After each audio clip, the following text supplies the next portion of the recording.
کوئی شکر کی پٹی بھی باندھ نہیں چاہتے. حضرت ایوب 18 سال بیمار رہے. زوجہ کہنے لگی دعا کر لو, تو آپ فرمانے لگے بی بی سے کہ صحت کتنی دیر رہی؟ اس نے کہا 60 سال. تو آپ فرمانے لگے ذرا بیماری کو بھی 60 سال گزر لینے دو, پھر دعا بھی کر لیں. یہ دعا کی, اللہ یہ لفظ کہے, اللہ نے صحت دے دی, تندرستی آ گئی. ایک دن گھر میں بیٹھے بیٹھے زوجہ کہنے لگی کہ ایوب یہ بتاؤ دکھ اچھے کہ سکھ؟ آپ فرمانے لگے سارے دن ہی اللہ کے ہیں, پر دکھ بڑے اچھے تھے. مجھ سے پوچھو تو دکھ بڑے اچھے تھے. کہا کس طرح؟ تو حضرت ایوب فرمانے لگے جب میں بیمار تھا تو 24 گھنٹے میں ایک دفعہ میرا رب میرا حال پوچھا کرتا تھا. ایک دفعہ میرا اللہ پوچھتا تھا ایوب تیرا حال کیا ہے؟ فرماتے ہیں 12 گھنٹے تو لذت ہی رہتی تھی کہ میرے رب نے میرا حال پوچھ لیا ہے, اور اگلے 12 گھنٹے میں انتظار کرتا تھا مالک حال دوبارہ کب پوچھے گا. فرمانے لگے اب صحت تو ہو گئی ہے, پر اب میرا رب میرا حال تو نہیں نہ پوچھتا. بھائی مشکلات جو ہوتی ہیں وہ تو تجھے سجا دیتی ہیں, سوار دیتی ہیں.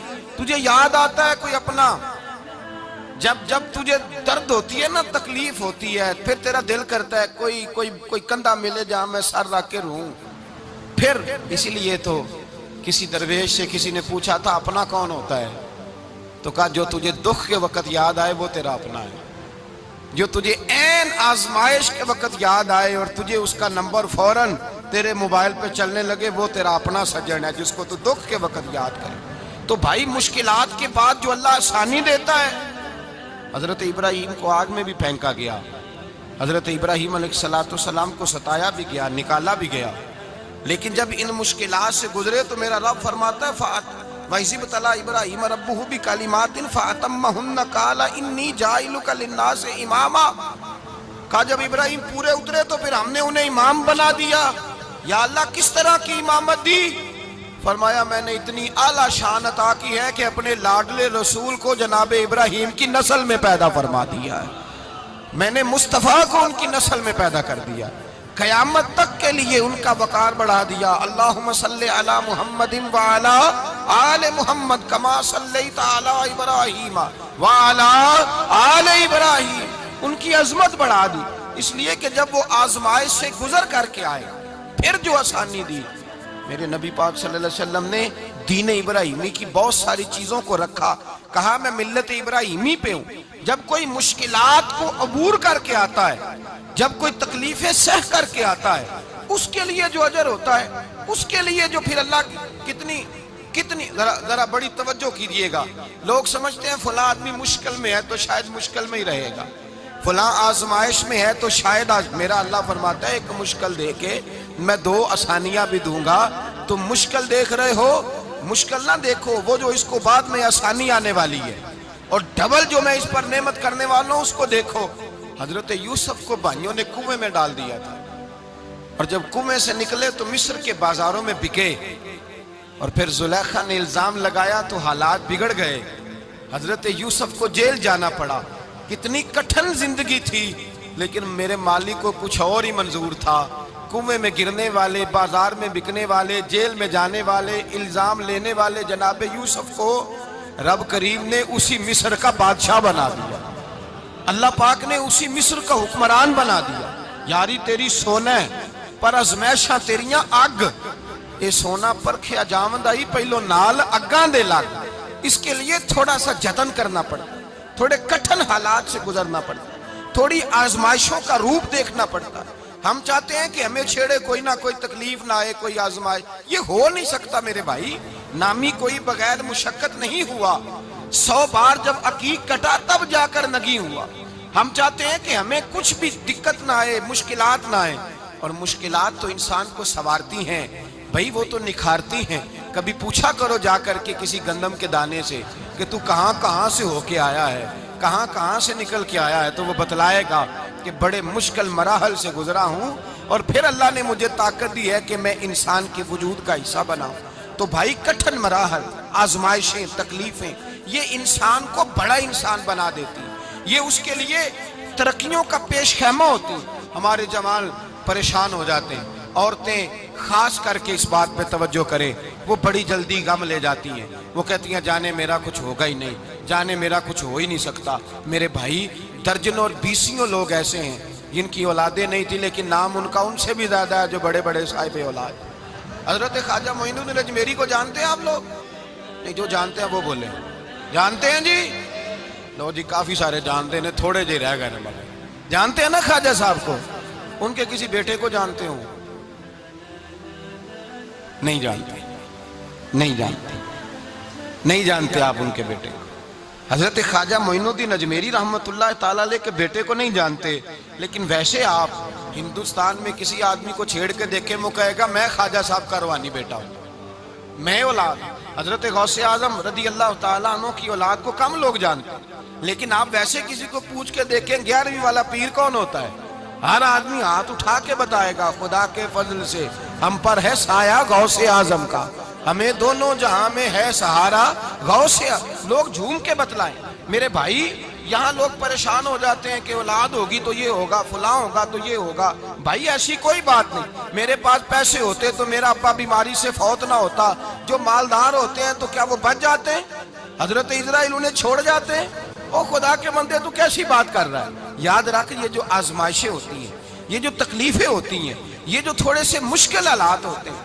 حضرت یونس علیہ السلام کی دوستی ہوگی حضرت جبریل امین سے، جناب جبریل ملنے آئے۔ حضرت یونس علیہ السلام فرمانے لگے جبریل میرا دل کرتا ہے مجھے اس بندے کی ملاقات کرا جو اللہ کا سب سے زیادہ عبادت گزار بندہ ہے۔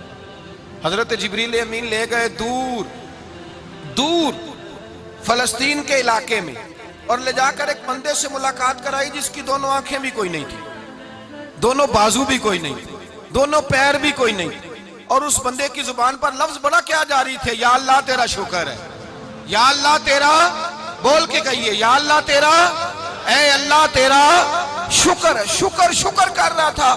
حضرت جناب سیدنا یونس علیہ السلام کہنے لگے میں نے تجھے عبادت گزار کو ملانے کو کہا تھا، تو کہاں لے آیا؟ حضرت جبریل کہنے لگے یا یونس، یہ ہر چیز جانے کے باوجود اپنے رب کی رضا پہ راضی ہے۔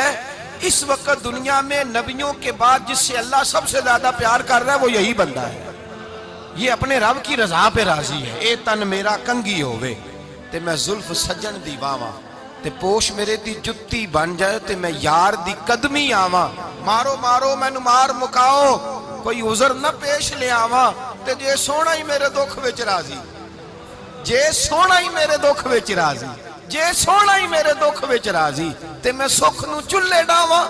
مانا کہ جب اس حال میں راضی ہے تو بس ٹھیک ہو گیا، ٹھیک ہو گیا۔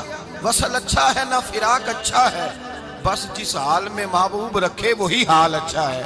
بس جس حال میں انہوں نے رکھا بات ٹھیک ہو گئی۔ اس میں اب انسان شکوہ کرتے پھرے کہ یہ کس طرح ہے، وہ کس طرح، اپنے آپ کو مطمئن رکھا ہے۔ مشکل کے بعد جو آسانی آئی، حضرت لقمان حکیم، ان کے نام پر قرآن مجید کی پوری سورت ہے۔ حضرت لقمان حکیم علیہ رحمہ آپ اپنے بیٹے کو نصیحت کر رہے تھے، کہنے لگے بیٹا کو مشکل آئے تو گھبرانا نہیں، کوئی مشکل آئے تو کرے بیٹوں کو سمجھ آ جائے کہ مشکل آئے تو، سمجھ آ رہی ہے بات کی، مشکل آئے تو۔ اور کیا خوبصورت جملے، بیٹے کو بٹھا کے کہتے ہیں بیٹا چھوٹی مشکل آئے گی تو اللہ بڑی مشکلات آسان کر دے گا، سمجھو چھوٹی مشکلات آئیں تو اللہ نے بڑی مشکلیں اس نے آسان کر دی۔ اور آپ کو بتاؤں اصل انسان ہوتا ہی وہ ہے جو مشکلوں میں جینے کا ڈھب سیکھ جاتا ہے، وہ بن جاتا ہے جو کرب کے حالات میں جینے کا سلیقہ سیکھ جائے۔ اپنے بچوں کو یہ سمجھانا، حضرت لقمان بیٹے مشکل آئے تو گھبرانا نہیں، بڑی کو ٹال دیتی ہے، وہ نیکی کا اور آسانی کا پیش خیمہ ہوتی ہے۔ اللہ اس کے بعد آسانی سمجھا رہے ہیں۔ کچھ دنوں کے بعد کہنے لگے آؤ فلاں اللہ کے نبی کی ملاقات کو چلیں، فلاں نبی علیہ السلام سے ملنے چلتے ہیں۔ اس زمانے میں جو نبی تھے ان سے ملنے چلے گئے۔ بیٹے کو بات یاد تھی، گھوڑے پہ بیٹھے، امام ابن جوزی نے اس کو لکھا ہے، گھوڑے پہ بیٹھے تھے دونوں کے پاس گھوڑے تھے۔ اب رستہ بہت زیادہ تھا، کھانا ساتھ لے لیا، پانی ساتھ لے لیا، رستہ لمبا تھا، صحرا کا علاقہ تھا۔ جب جانے لگے تو اتنی سخت گرمی ہوئی کہ گھوڑے بھی بے ہوش ہونے لگے۔ اچانک ایسی گرم لو چلی کہ گھوڑے بھی۔ اب دونوں باپ بیٹا جو تھے وہ بڑی جوش میں تھے کہ جانا ہی جانا ہے، گھوڑے سے اتر کر کے پیدل چلنے لگے۔ اب پیدل چلتے چلتے ذرا آگے گئے تو اب گرمی میں جتنا بندہ پیدل چلتا ہے اتنا پیاس بھی زیادہ لگتی ہے، تو پانی پیتے رہے، کھانا کھاتے رہے، کھانا پانی بھی ختم ہو گیا۔ تھوڑا آگے چلے نا، اس قدر تکلیف بڑی کہ حضرت جناب لقمان کے بیٹے کے پیر کے اندر ایک ہڈی پیوست ہو گئی۔